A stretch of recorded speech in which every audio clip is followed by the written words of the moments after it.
तो दोस्तों फाइनली इस पार्ट में एंट्री होने वाली है टांग्या की, जो कि अपीयर होते ही बेबे को जान से ही मार देती है, क्योंकि अब वो बन चुकी है एक इविल सोल मास्टर।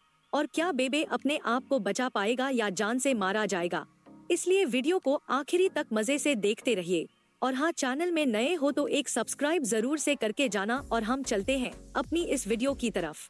इस पार्ट की स्टार्टिंग में हमें कुछ लोगों को दिखाते हैं जिनका ग्रुप का एक लीडर मोटा सा लाल लड़का होता है, किसी टमाटर की तरह, और ये कहता है मैं काफी ज्यादा थक चुका हूँ और ये जगह इतनी भी बुरी नहीं है तो चलो चल के वहाँ पे थोड़ा आराम करते हैं। अरे वहाँ पे तो कुछ लोग पहले से ही हैं और देख के ऐसा लगता है कि शायद ये पार्टिसिपेंट्स है। और ये यहाँ पे आते हुए कहता है मुझे काफी भूख लगी है, तो तुम में से किसके पास खाना है? और मेरा खाना खत्म हो चुका है क्योंकि रेडियंट सिटी यहाँ से काफी ज्यादा दूर है, और अगर हम लोग वहाँ पे मिलते हैं तो मैं तुम लोगों को वहाँ पे एक खाने की ट्रीट दूंगा।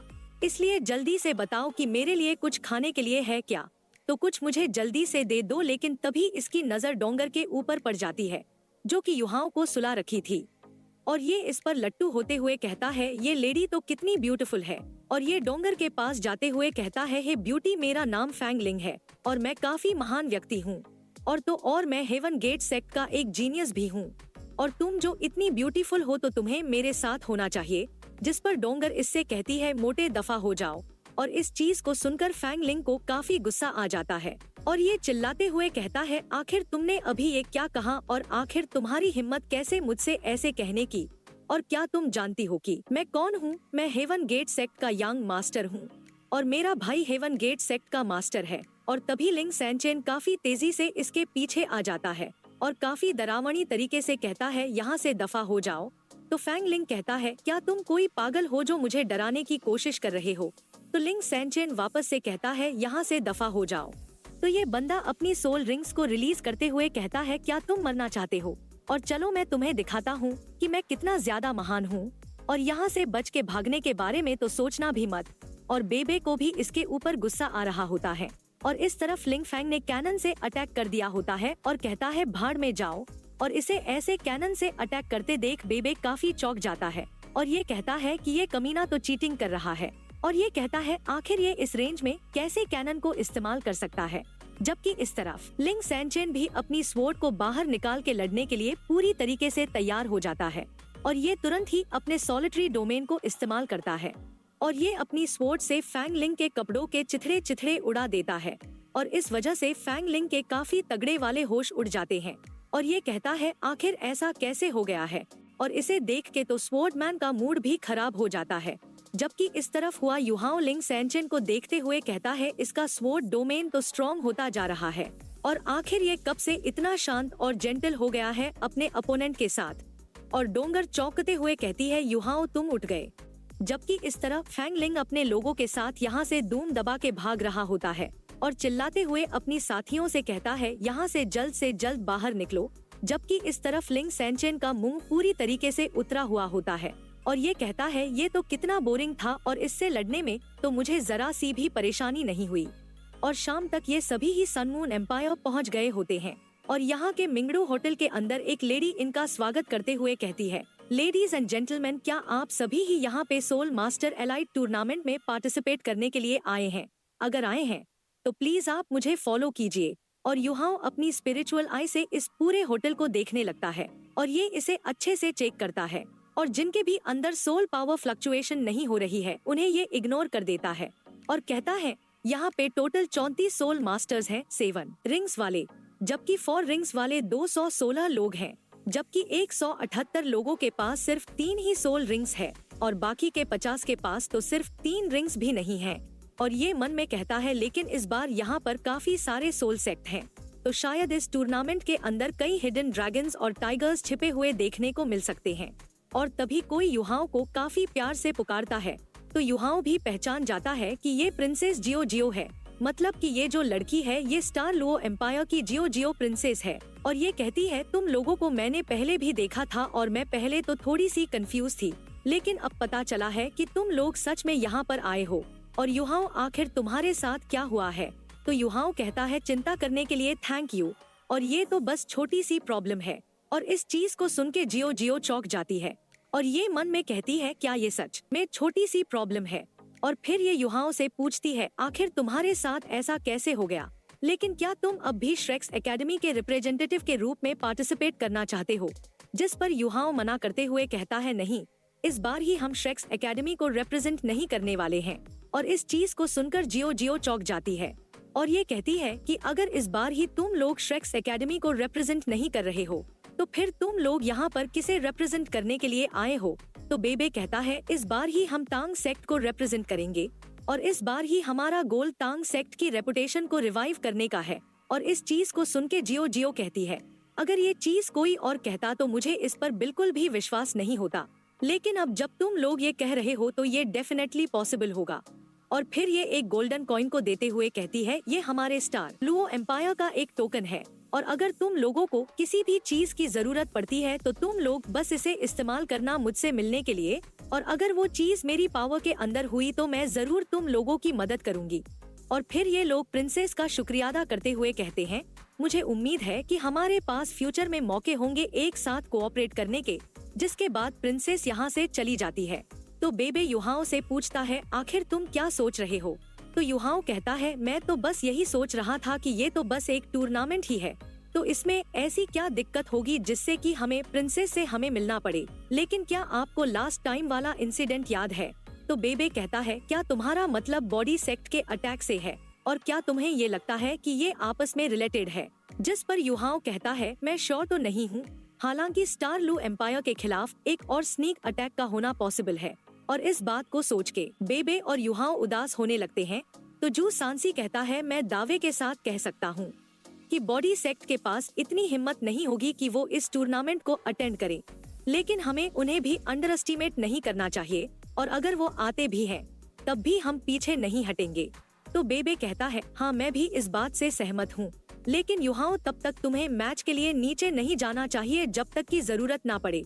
और बेबे की इस बात से युहाओं इनकार करते हुए कहता है, ब्रदर बेबे मैं ऐसा नहीं कर सकता हूँ, बल्कि मैं तो पहले मैच से ही कम्पीट करना चाहता हूँ।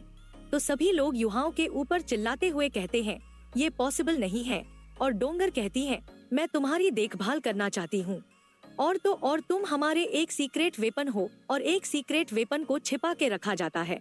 तो युहाओं कहता है, एट लीस्ट तुम लोग पहले वो तो सुन लो जो मैं तुम लोगों से कहना चाहता हूँ। बैटल से जो मुझ पर प्रेशर पड़ेगा वो एक्सेस सोल एनर्जी को मेरी बॉडी के साथ तेजी से इंटीग्रेट करने में मदद कर सकता है और मेरे लिए तो ये लक की बात है कि हम इस टूर्नामेंट के अंदर पार्टिसिपेट कर रहे हैं, क्योंकि ये सबसे बेस्ट मौका है। और अगर मुझे ऐसा लगता है कि मैं अपने अपोनेंट को नहीं हरा सकता हूँ तो मैं तुरंत ही अपनी हार मान लूंगा और लौट आऊंगा। तो वांग डोंगर कहती है, मैं इस चीज के साथ बिल्कुल भी सहमत नहीं हूँ और यहाँ तक कि अगर तुम्हारे पास बाकियों के मुकाबले ज्यादा स्ट्रॉन्ग और स्पिरिचुअल पावर है, लेकिन अपोनेंट्स भी तो लॉन्ग रेंज अटैक को इस्तेमाल कर सकते हैं, और तब तुम क्या करोगे? और तुम बिना सोल गाइड्स के फ्रीली मूव भी नहीं कर सकते हो।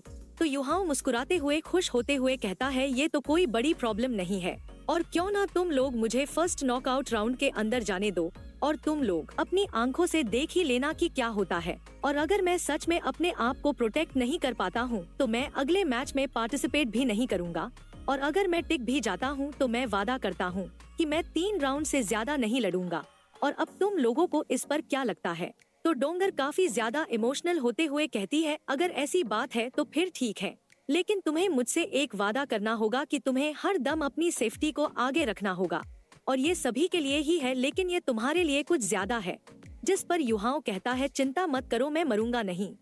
और तभी यहाँ पर एक लड़की इन सभी से ही रजिस्ट्रेशन रूम में चलने के लिए कहती है, और जब ये सभी ही रजिस्ट्रेशन करवाने जा रहे होते हैं तभी युहाओं को आसपास कुछ गलत महसूस होता है और ये कहता है, अचानक से मुझे ऐसा क्यों महसूस हुआ जैसे कि मेरा दिल काफी जोरों से धड़कने लगा है और जो लोग हमारे आगे हैं। और तभी युहाओं वहाँ पे तांग्या को पहचान लेता है और चिल्लाते हुए कहता है, वो तो सिस्टर तांग्या है। और इस चीज को सुन के बेबे चौंक जाता है और जैसे ही ये तांग्या की तरफ देखता है तो ये पूरी तरीके से कांपने लगता है। और बेबे काफी हैरान होते हुए कहता है, तांग्या क्या ये सच में तुम ही हो? और तांग्या बेबे को ऐसे देखती है जैसे कि ये इसे जानती ही नहीं, जबकि बेबे उसके पास जाकर उसे पकड़ के कहता है, आखिर तुम इतने समय से कहाँ थी और क्या तुम जानती हो कि हमने तुम्हें ढूंढने की कितनी ज्यादा कोशिश की? जबकि तांग्या कुछ भी नहीं बोल रही होती है और तांग्या को देख के युहाओं को कुछ बैड फीलिंग आती है तो ये कहता है बिग ब्रदर बेबे प्लीज आप थोड़ा सा केयरफुल रहना। और तभी हम तांग्या की आंखों के अंदर किलिंग इंटेंट को देखते हैं और इसने पलक झपकते ही बेबे के ऊपर एक काफी आत्मघाती अटैक कर दिया होता है। और इस चीज को देख के सभी लोग की फट के हाथ में आ जाती है। और तांग्या का ये अटैक वाकई में काफी ज्यादा डेंजरस होता है, जिसकी वजह से बेबे को काफी ज्यादा इंटरनल इंजरी हो जाती है और ये काफी दूर तक उड़ता हुआ जाता है। और बेबे नीचे गिरता उससे पहले ही जू सांची यहाँ पे आ जाता है और इसे पकड़ लेता है। और जू सांची भी काफी हैरान होता है जब ये तांग्या के अंदर इतना ज्यादा पावरफुल सोल इंटेंट को देखता है। लेकिन बेबे की इतनी बुरी हालत को देख के जू सांसी को काफी गुस्सा आ जाता है और ये कहता है तांग्या क्या तुम पागल हो गई हो। जबकि तांग्या बिना कुछ कहे अपने बाकी के साथियों के साथ यहाँ से जाने लगती है, जबकि इनमें से एक बंदा इन लोगों की तरफ देख के इविल तरीके से हंसते हुए जा रहा होता है। और इस बंदे को देख के युहाओ मन में कहता है ये तो काफी बुरा हुआ और ऐसा दिखता है कि ये सब कुछ करा धरा इसी बंदे का है। और ये झांग फेंग स्कॉर्पियन टाइगर है जो कि एक इविल सोल मास्टर भी है। और जब ये तीनों चारों यहाँ से जा रहे होते हैं तब नाना इन्हें देख के दंग रह जाती है और कहती है ये तो नामुमकिन है, आखिर ऐसा कैसे हो सकता है कि होली स्पिरिट यहाँ पे आए। और तांग्या को यहाँ से जाते देख बेबे चिल्लाते हुए कहता है तांग्या कहाँ जा रही हो, यहाँ पे वापस से लौट आओ। और फिर ये गुस्से से आगे बढ़ने लगता है और ये पास्ट की तांग्या के बारे में सोचते हुए मन में कहता है आखिर तुम्हें ऐसा भी क्या हो गया है जो तुम्हें ऐसे रास्ते से होकर गुजरना पड़ा, और क्या तुम सच में मुझे भूल गई हो। और इतना सोचते हुए बेबे बेहोश होने लगता है। तो जू सांसी वापस से इसे संभाल लेता है और वांग डोंगर परेशान होते हुए कहती है ये सोल पावर काफी खतरनाक है और बिग ब्रदर बेबे का कोई भी इरादा नहीं था बिग सिस्टर तांग्या के अटैक को रोकने का, और इन्होंने बिल्कुल भी उनके अटैक को रजिस्ट नहीं किया। और तो और अब मेरी सोल पावर का भी इनके ऊपर कोई भी असर नहीं हो रहा है। तो युहाओ कहता है बिग ब्रदर प्लीज शांत हो जाओ, अभी वो इविल सोल मास्टर्स के साथ है और पक्का उन्होंने ही उनके सोल को कैप्चर कर रखा होगा और आप ही हमारे लीडर हैं, तो आपको तो स्ट्रॉन्ग रहना ही होगा। और आखिरकार अब हमें ये तो पता चला कि वो आखिर किसके साथ और कहाँ है, और आगे हम साथ मिलकर देख लेंगे कि ये इविल मास्टर किस खेत की मूली है। तो दोस्तों इस चैनल में जरूर से सब्सक्राइब रहना और हाँ इस वीडियो में 5000 लाइक्स का टारगेट पूरा करवा देना। और मेरी तरफ से आप सभी को आपके परिवार सहित धनतेरस और दिवाली की शुभकामनाएं। तब तक के लिए बम और पटाखे फोड़ते रहिए, हम जल्द ही मिलते हैं अगली वीडियो में।